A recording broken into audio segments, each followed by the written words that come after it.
New at 5:30, 5 years ago, Western North Dakota was farm country, much like Kern County. Today, it is one of the richest oil-producing regions in the world.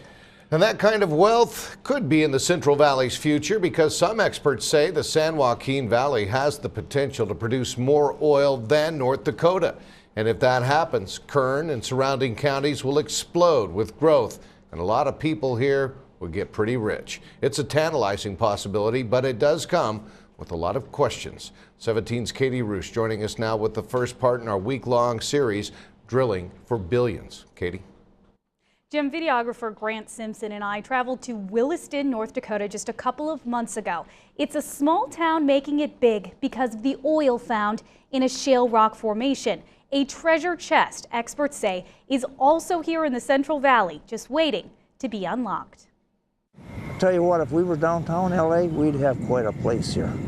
That's for sure. Fred Evans has been a rancher and farmer all his life in Western North Dakota. And we just enjoy a little bit of God's creation to be able to take care of here. It's his dream job, but for decades he lived on credit. Until 3 years ago, life got a bit easier. Dozens of oil wells we lost track. Were drilled on his land, making him what the New York Times calls the richest man in Montreal County. We're excited about what's happened and the opportunities we have to be right here in the middle of it. Evans' farm sits on top of the Bakken Shale. Experts have known for decades it's a huge oil resource, but no one knew how to get the oil locked in the shale rocks. To me, the geologists were just like a blind dog in a meat shop.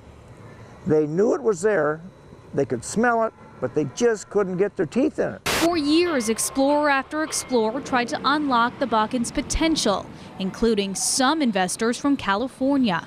In the 70s and 80s, my company drilled the Bakken Shale, and we walked away from it because it was uneconomic. Decades later, Dave Kilpatrick would kick himself for the missed opportunity because in 2005, industry cracked the code on the Bakken.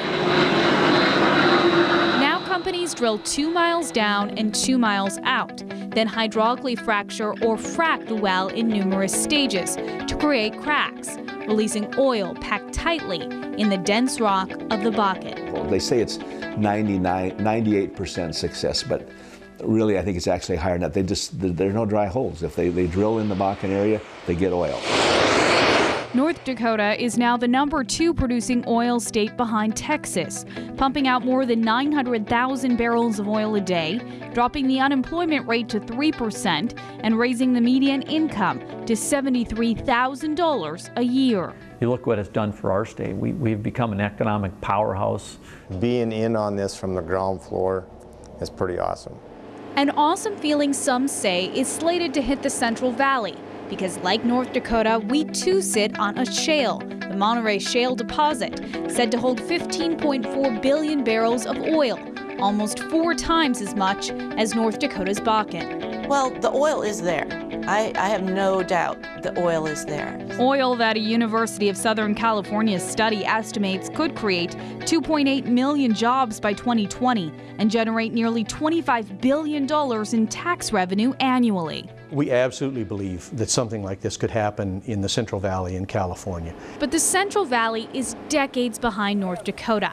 That's partly because of the Monterey's complex geology. It's 1,000 feet thick with hundreds of disjointed layers. It's made up of layers that are maybe a foot thick, and each one of them will frack differently. The Bakken is just one sheet of rock. But if you said that Bakken is 50% or 60% understood, the Monterey is probably 5%. While producers have extracted oil from the Monterey for years, now they're going after something different. And we're actually going into where the oil is generated, which is much deeper, it's higher pressure, higher temperature. It's called the Monterey Resource Play, or the Kitchen. It's said to lie between I-5 and Highway 99 through Kern, Kings, and Fresno counties. Deep under the ground, it's the heart of which all the rest of Kern County's oil stems from. We're putting an awful lot of science into it. We have engineers and scientists actually all over the world working on this project. Industry geologists have been exploring this resource play only for the last 3 years, taking core samples from the shale. The oil is trapped within this rock. So saturated, you can smell it. It does have a lot of oil in it, but what we don't know is, will it move? Which is what several companies are testing right now with an undisclosed amount of expensive confidential wells. I've seen wells drilled in the Monterey Shale in the valley, and literally there's so much oil in the Monterey, it's pushing oil out, it's coming out on the pits, the drilling pits, and you're seeing oil flowing out of the well while you're drilling, and you're thinking, this is amazing, we're going to have a killer well. And then you get the well cased, you put it on production, and it's not enough production to be economic. Meaning if a $10 million Monterey well doesn't produce at least 200 to 300 barrels a day, 20 to 30 times an average California well, there's no profit. And that's probably the key thing, is tying the economics of the project to the engineering and science, and how are we able to make enough oil rate to be economic. We're very early in it, so I just think the jury is out. And the entire valley is waiting for a verdict to see if the Monterey Shale is the state's next biggest employer or California's pipe dream. A lot of technology, still has to be applied to the Monterey to get it out, but don't give up on it. It's too big a resource. New at 5:30, while an oil boom brings jobs, it also brings a myriad of challenges. Indeed it does. In North Dakota, for instance, the biggest challenge was expansion, as Williston grew from a sleepy little town of 12,000 to nearly 40,000 people virtually overnight. 17's Katie Roosh traveled to the Bakken oil fields and joins us now with the second part of her series, Drilling for Billions. Jim, nearly everything photographer Grant Simpson and I saw in North Dakota was under construction. Roads, schools, housing, and even the oil fields themselves. The after effects in a town that quickly became the fastest growing small city in the country. 10 years ago, life in Williston was slow. I used to kiddingly say it was a great place to retire, because you could be 80 years old and drive around town. Traffic jams didn't exist. Before you could cross town in 10 minutes. And no one was a stranger. If you drove down the street, you knew everybody that was passing you. I mean, 12,000 people, it was a small community. Then, like a freight train, the oil boom hit Western North Dakota. If they're going to drill, four wells or create 300 or 400 jobs, they're going to do it relatively overnight. A promising sign for the unemployed, but for some, the change was devastating. You could probably walk down the street and you could find 5 people that are tremendously excited about what's happening, and you could find 5 people that are just they're heartbroken or upset. But those broken hearts didn't stop Williston's population from tripling in 3 years. The Census Bureau for the last 2 years has said that Williston is the fastest growing micropolitan city in the country. As thousands came in from across the country looking for high-paying jobs. I quadrupled my income. And I'm making like 4 times what I was making in Utah. But yeah, I had 4 jobs within 24 hours of looking. 4 high-paying jobs. $300-400 a shift. Awesome. Even at McDonald's, starting pay is $17 an hour. But with all the people, available housing disappeared. The city's not equipped to handle 43,000 or 45,000 people. And rent skyrocketed. If you didn't own your house before this started, you're kind of SOL. A 2-bedroom jumped from $500 a month to $3,000 in just 3 years. I've never seen such an ungodly amount of money for living somewhere. Forcing industry to hire housing companies like Target Logistics to set up what some call man camps in Western North Dakota, like this one in Tioga. This is a big camp. This is the largest crew camp in the United States. We house 1,038 people. A mini city made of mobile homes. The idea behind these types of facilities is they don't leave a big footprint.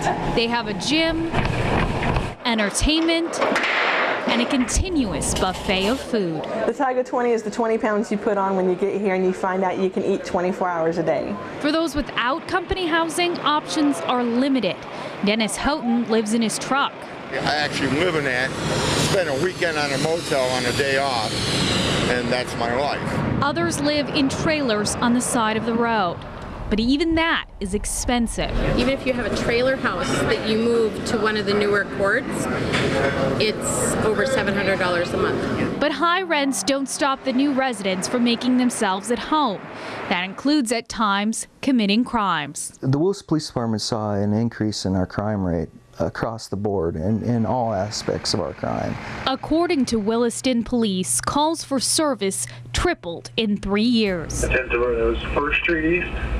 I cannot say that that crime rate is out of line with the population growth. Accidents on the highways are also increasing, with fatality crashes up 123%. In addition, schools find themselves in a jam. Every year we've grown on an average about 200 students since 2009. A 43% increase in enrollment in 10 years. And you got it.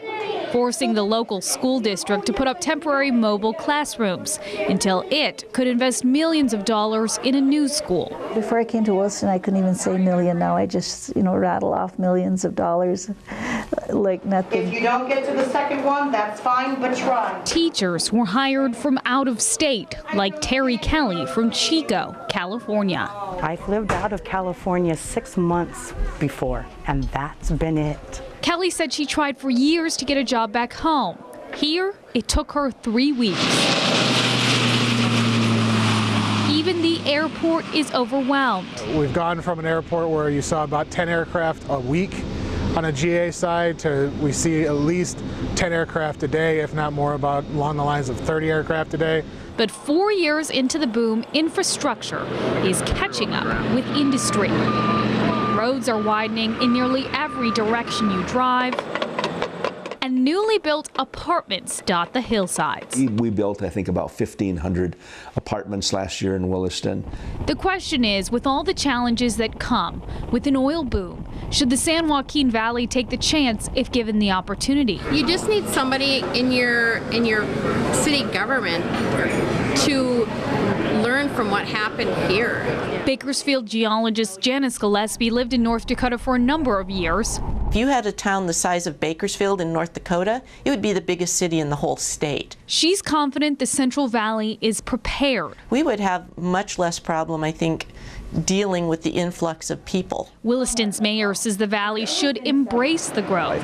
Now, as a larger community, you won't have near the impact that we would have in a small community of 12,000, 13,000 people. Because an oil boom could not only change the landscape, definitely bring a lot of high-paying jobs into the valley, but the economic future.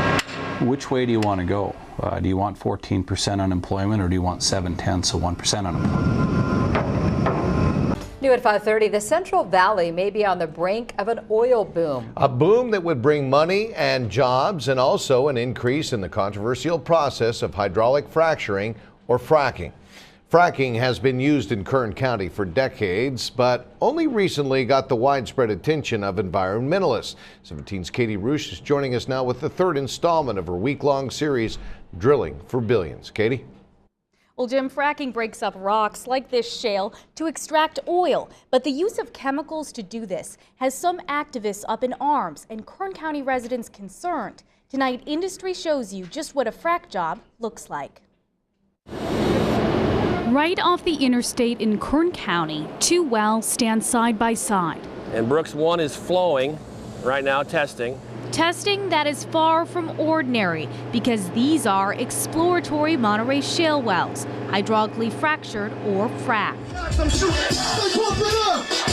A word that incited protests across the country. See, despite what they try to tell them, they know who we are. Including Kern County. No fracking in Shafter. A movement some think was created by the 2010 documentary Gasland. The method of gas drilling they use is called hydraulic fracturing. The film claims fracking allowed gas to seep into water wells, causing flames to come out of faucets. Whoa, Jesus Christ. A frightening idea, especially to some in the valley, where wells are fracked weekly. Hydraulic fracturing has been done for over 60 years. We do it almost every day in our producing fields. And it could be used even more if industry fracks to unleash the oil in the Monterey shale, So we asked several companies to show us what fracking looks like. One responded, offering to show us a fracking simulation of a Monterey well. We try to keep this as clean as possible. It was fracked just 1 month ago. It's miles underground and drilled horizontally into the dense rock of shale. It has oil inside of it, but it doesn't flow, it doesn't move. The fracking process is not continuous. It's a one-time deal. When the frac is actually running, it runs 2 hours a day. And we do that for about 14 days. During the process, operations are controlled and monitored from a frac van. Well, this is the command center of the frac job, and this guy right here, this is the man that's running the job. He's backed up by a pump controller and several other engineers who simultaneously release a mixture of water, sand, and fracking fluids. They have remote ability to change the speed on the pump and make it go faster, make it go slower, or actually turn it off. Getting just the right fluid pressure down hole to create microscopic cracks in what moments before was solid rock. That allows oil to flow. And they have to be propped up with a sand grain. That's how small they are. That allows the oil to move in. The cracks can stretch up to 300 feet with pressures that sometimes allow a well, like this one, to produce oil with no pumps.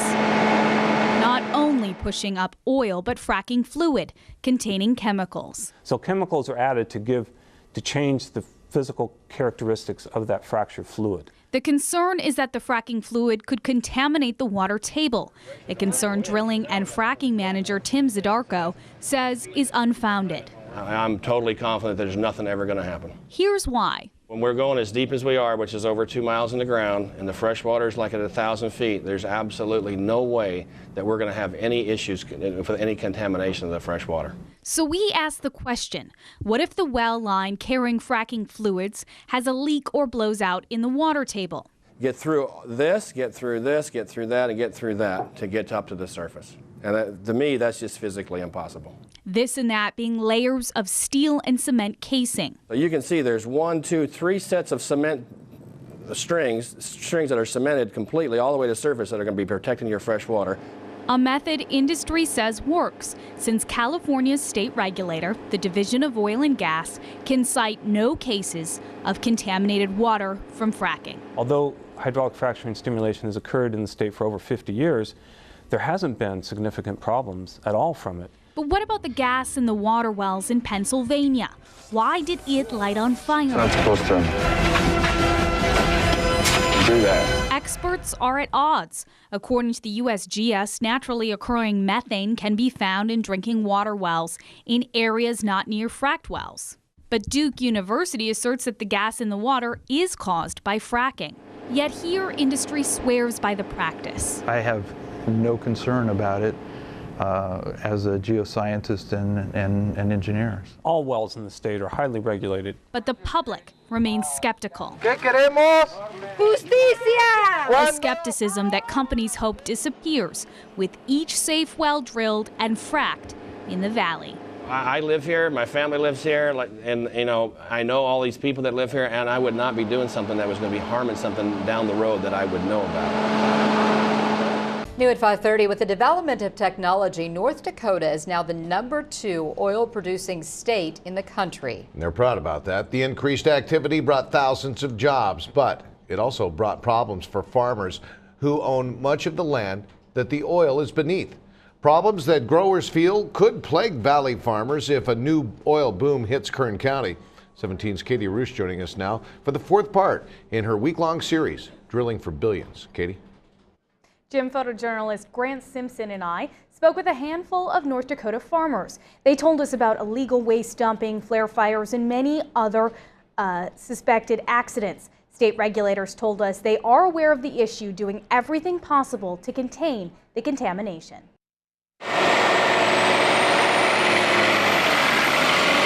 Donnie Nelson is a third-generation farmer in Western North Dakota. It's what I always wanted to do, I guess. What he didn't want? Personally, I wish they weren't here. Dozens of oil wells in his backyard.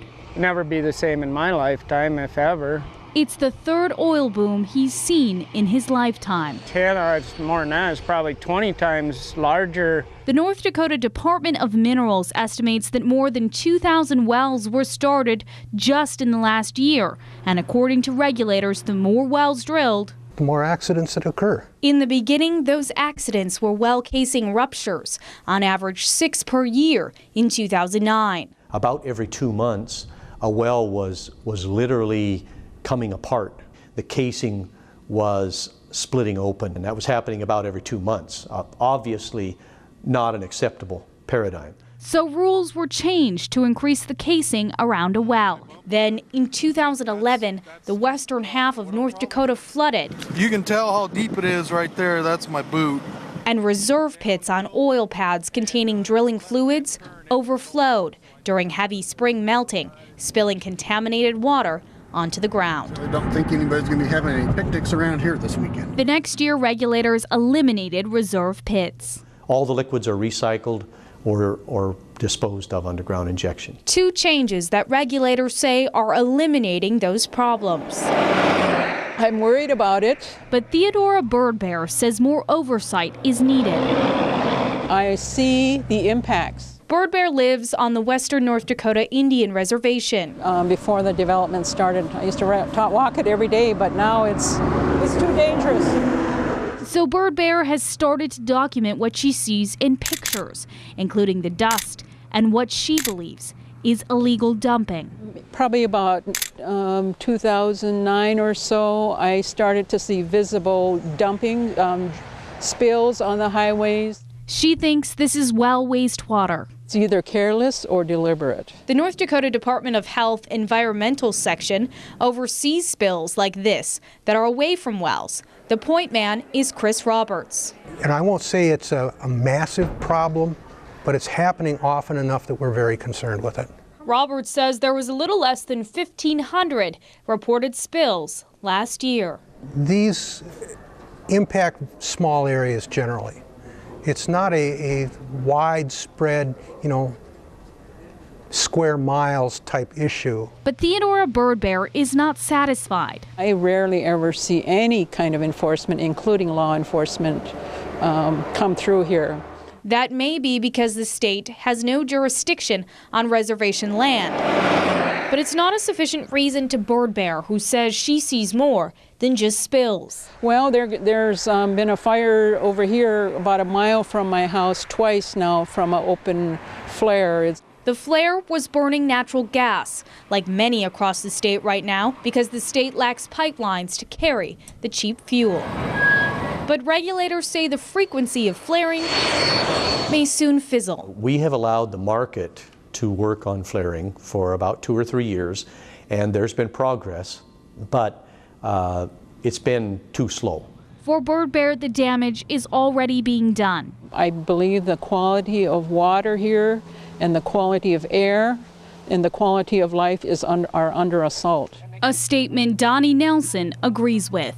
They got dollar signs in their eyes, like everybody, I guess. But those in the oil industry say Birdbear and Nelson are in the minority.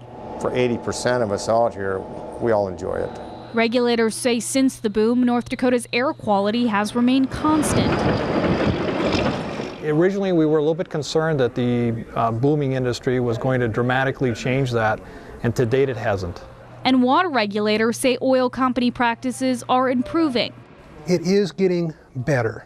But with mass production, those in the state say mistakes happen. And it is inevitable that a certain number of those types of accidents are going to happen on a fairly regular basis. Accidents that Birdbear and Nelson think are being hidden from the public. If the word really got out of what was going on, I think there'd be more concern. It gets kind of covered up. Now, to give you some perspective, in California, according to the Division of Oil, Gas, and Geothermal Resources, Excluding Ventura and the Sacramento areas, there were 53 wastewater spills. That's compared to the nearly 1,500 in North Dakota. New at 5:30, regulations go hand in hand with new development, and the shale energy revolution is no exception. Indeed, it is not. But what's the best approach to implementing environmental protections? Tonight, in the final report of our series, Drilling for Billions, 17's Katie Roosh compares California and North Dakota's different approaches to rulemaking when it comes to fracking. Katie?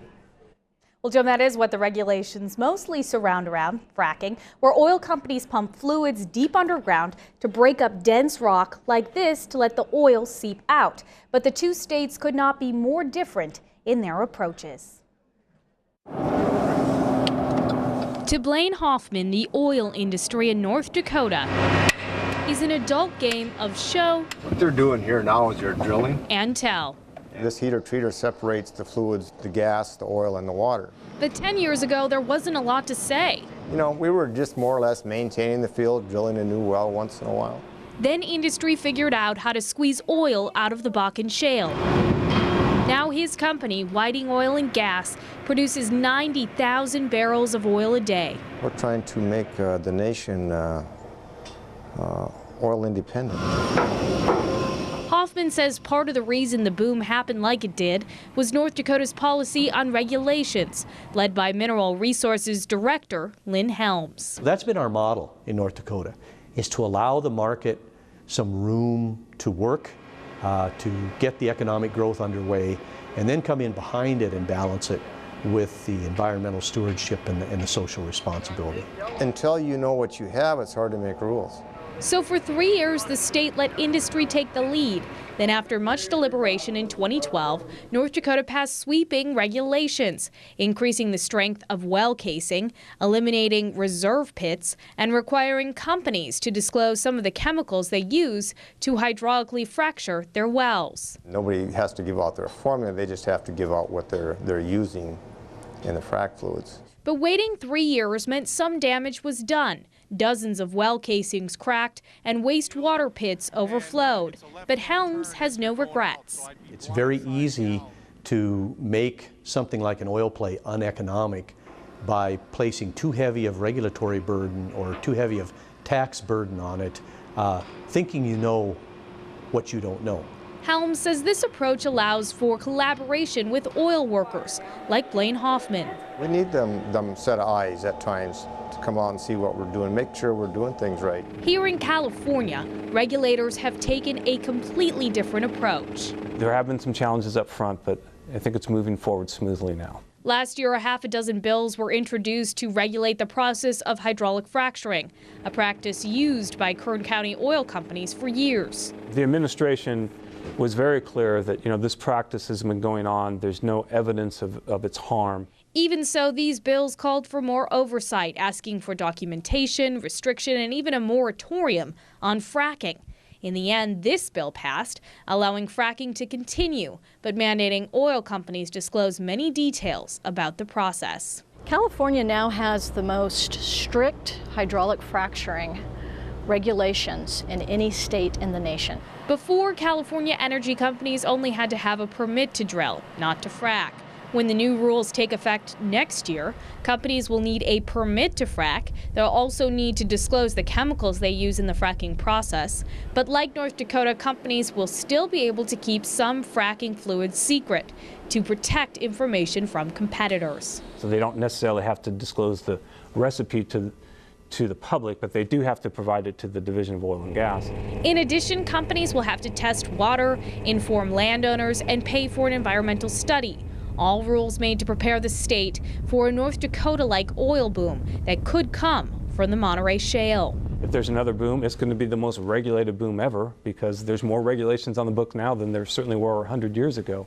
But some in the industry feel that since exploration of the Monterey is so expensive and risky, the additional costs of these regulations will slow down an oil boom, making some wish they were in Blaine Hoffman's shoes. I really feel that North Dakota does it right. But with the potential, others are certain if the price is right and the oil is there, nothing will stop the Central Valley from going boom. If someone unlocks the key to the Monterey, it's not going to stop people from coming.